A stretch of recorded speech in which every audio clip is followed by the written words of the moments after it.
Asante sana kwa nukta hii.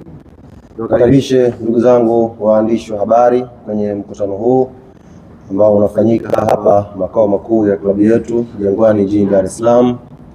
Nichukue pia fursa hii kuwakaribisha wanachama, mashabiki na wapenzi wa klabu yetu pamoja na Watanzania kwa ujumla ambao kwa sasa wanafuatilia mubashara kabisa mkutano huu kupitia Azam TV, channel ya Azam Sports 1, kule YouTube wanafuatilia live kupitia Yanga TV na vyombo mbalimbali vya habari ambavyo vimekusanyika hapa. Ndugu zangu waandishi wa habari wa Tanzania ambao wanafuatilia kama hii, ningeomba tuwe na sekunde 10 za ukimya, alafu nitawaeleza ni kwa nini tuna hizo sekunde 10 za ukimya. Kwanza,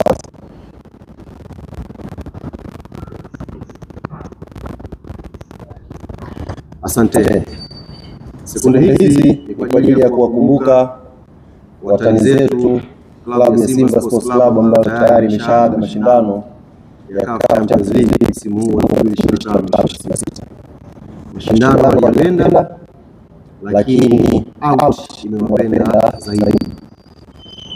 Kabla sijaingia kwenye ajenda ya msingi ambayo imefanya tuwaite hapa siku ya leo, liko jambo ambalo uongozi wa klabu ya Young Africans umeniagiza niseme.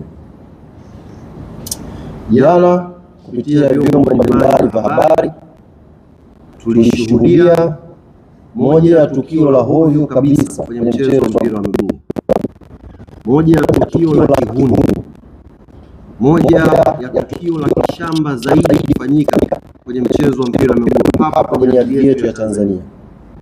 Tukio hili lilihusisha mwenyekiti wa klabu ya Simba Sports Club ambaye baada ya mchezo wao ilionekana video mbalimbali akishambuliwa na baadhi ya mashabiki wa klabu hiyo. Sisi kama Young African Sports Club kwanza tunalaani vikali vitendo hivyo. Ni vitendo vya kihuni ambavyo havina nafasi yoyote kwenye mchezo huu wa mpira wa miguu. Lakini la pili, kwa niaba ya uongozi wa klabu ya Young Africans tunapenda kumpa pole mwenyekiti wa klabu ya Simba Sports Murtaza Mangungu na viongozi wote ambao walipambana na kadhia hiyo siku ya jana. Ziko nyakati tunaweza kupishana kwenye itikadi zetu za mpira, lakini inapokuja swala la football kwa fair play, kama klabu lazima tutoe matamko haya kukemea na kupinga vikali vitendo vya kihuni ambavyo vimefanyika jana kwenye uwanja wa Benjamin Mkapa. Kama ambavyo wametoa wito watu wengine, na sisi klabu ya Yanga tunaliomba jeshi la polisi lichukue hatua stahiki kwa yoyote ambaye atabainika amehusika na vitendo vile vya kishamba vya kumshambulia mwenyekiti wa klabu ya Simba kwa siku ya jana. Maswali yenu, kwa nini tumetoa pole, taulizana baadaye. Lakini kwa sasa tuingie kwenye ajenda ya msingi ambayo imefanya tukutane leo hapa asubuhi. Siku ya Jumamosi tukiwa tunaelekea kwenye mchezo wetu wa CAF Champions League dhidi ya Al Ahly, asubuhi tulitoa taarifa kupitia kurasa zetu za mitandao ya kijamii ya klabu yetu Young Africans, tukiwajuza wanachama, mashabiki na wapenzi wa klabu yetu na wapenda mpira kwa ujumla hapa Tanzania kwamba siku ile asubuhi kamati yetu tendaji inayoongozwa na rais wa klabu yetu Engineer Ali Said ilikuwa ikikutana na mbali na shughuli zake kama ambavyo katiba ya klabu yetu imeeleza, katiba ambayo ilifanywa marekebisho mwaka 2021 kupitia ibara ya 31, kamati yetu ilikutana na kujadili mambo mbalimbali ya uendeshaji wa klabu yetu, lakini ndani yake kukiwa kuna ajenda moja ya msingi ambayo tulisema ni mchakato wa ujenzi wa uwanja wa klabu yetu ya Yanga.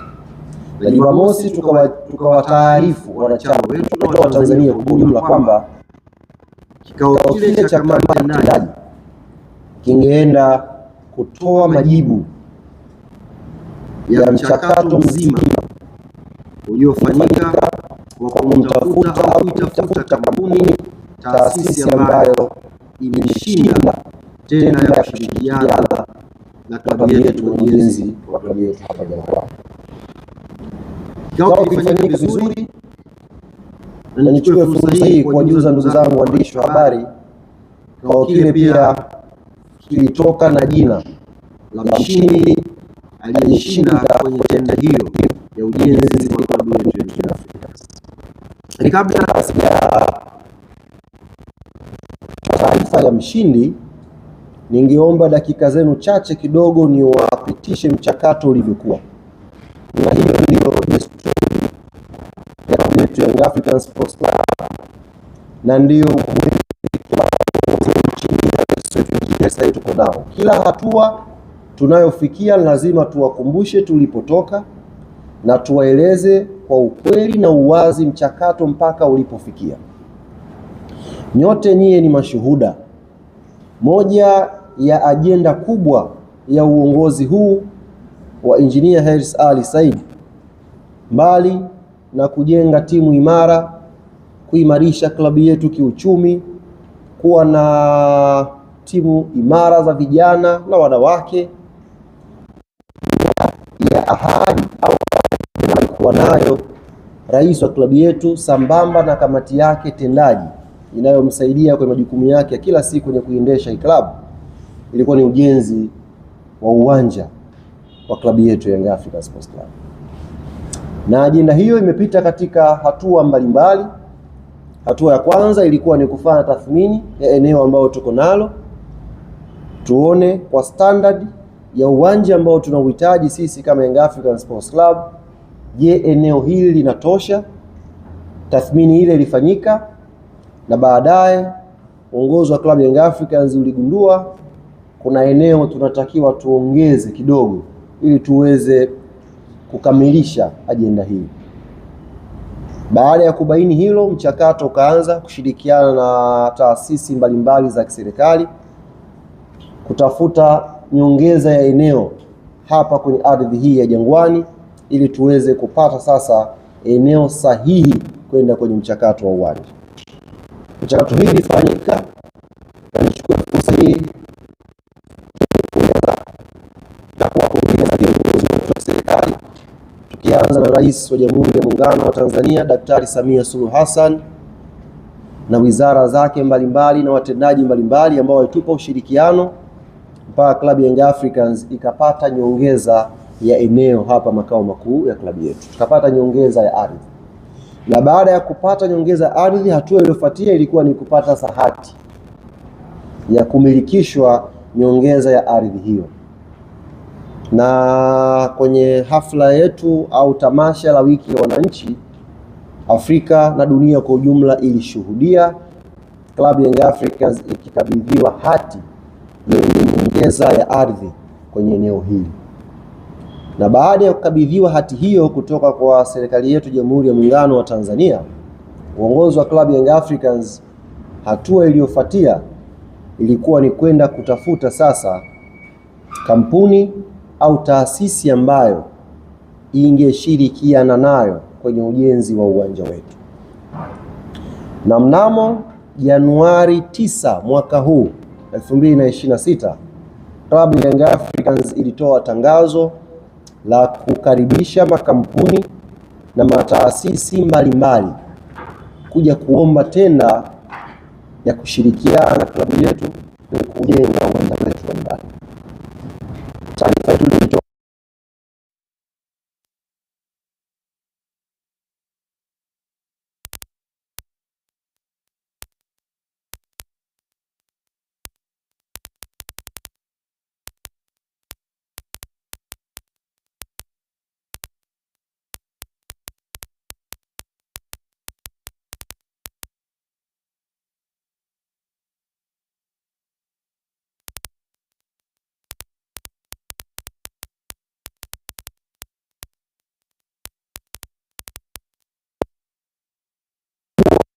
kwa uwazi kwa makampuni na mataasisi haya kutuma maombi yao based on vigezo ambavyo tulivitoa kwenye taarifa yetu.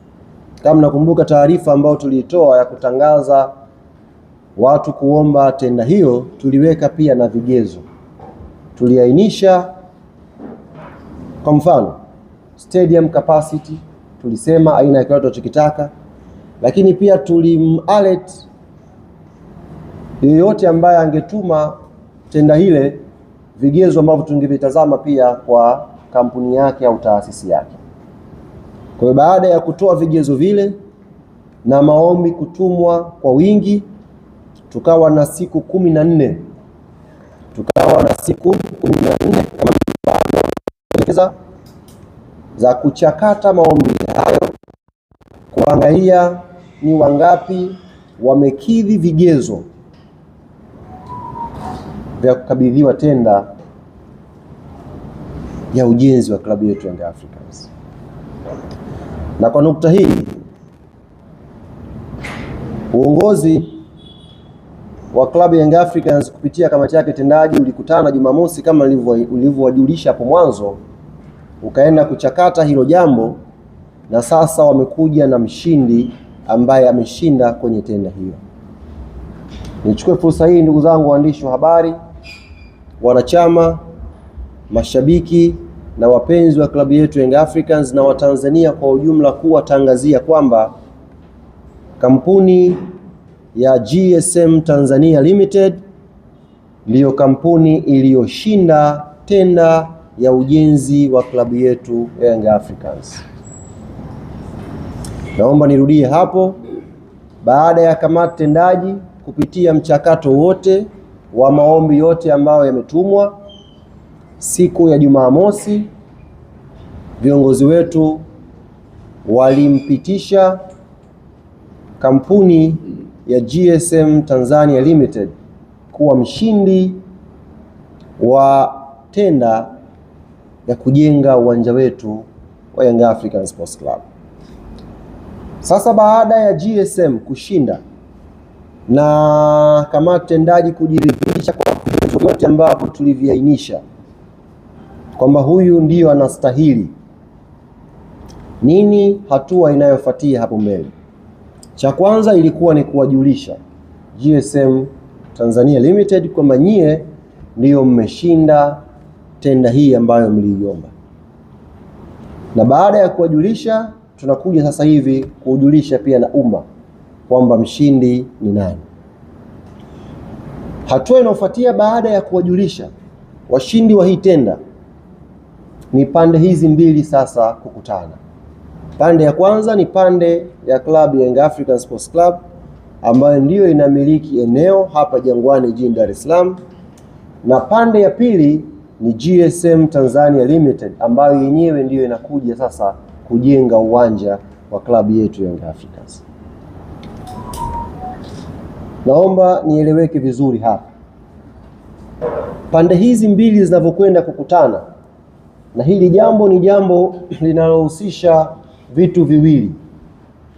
Kwanza, linahusisha mahusiano ya kisheria baina ya klabu ya Young Africans na kampuni ya GSM Tanzania, kwa sababu tunakwenda kujenga uwanja.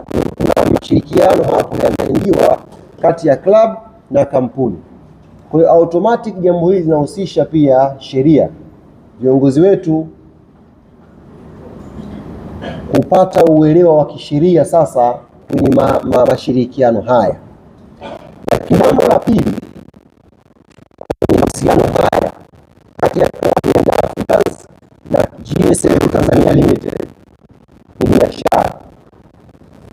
Kwa biashara hapo itakwenda kuingia kwenye mahusiano haya mawili, kwa maana ya Young African Sports Club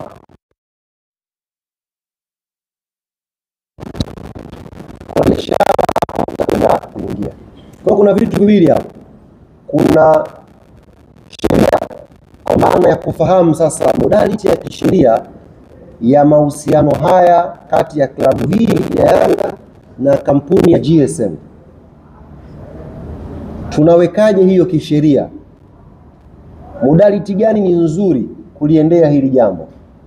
Lakini la pili, kwa sababu inahusisha biashara, ni uwanja ambao utakuwa unatumika. Huyu anamiliki ardhi kujenga uwanja. Haya mahusiano kwenye biashara yanakuwa na muongozo gani? Kwa kutambua hilo na kwa kuthamini uweledi, uwazi Club kwenye mkutano huu kabla haujafanyika,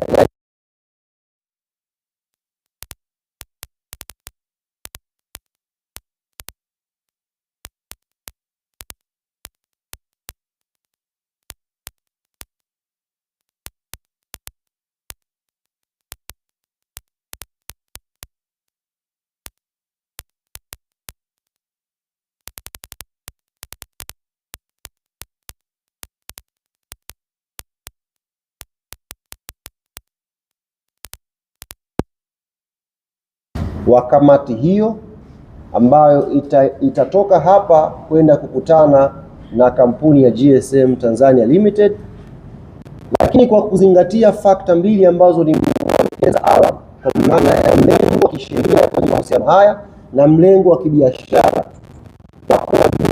ambao kamati tendaji ya klabu yetu Young Africans imeongeza kwenye kamati.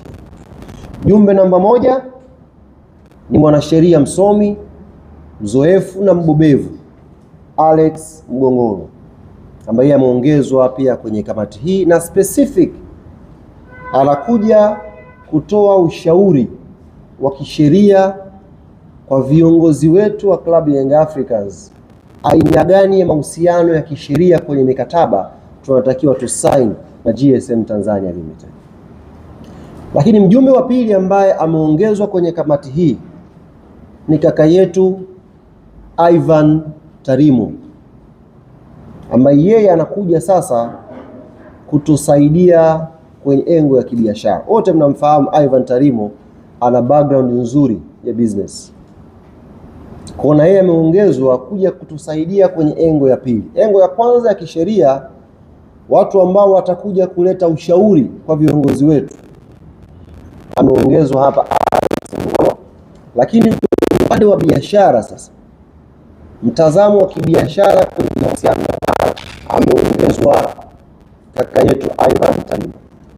Hiyo ndio kamati iliyoundwa na kamati tendaji ya klabu yetu Young Africans kushughulikia jambo hili la uwanja. Mwenyekiti wake atakuwa rais wa club Engineer Hersi Ali Said. Wajumbe wa kamati tendaji watakuwa ni wajumbe automatic wa kamati hiyo, plus wajumbe wawili ambao tumeongeza. Mmoja kwenye uwanda wa sheria Alex Mgongolo, wa pili ni Ivan Tarimo kwenye eneo la biashara. Hizi ndio stage tatu ambazo zitafuatia. Yaani baada ya leo kutangaza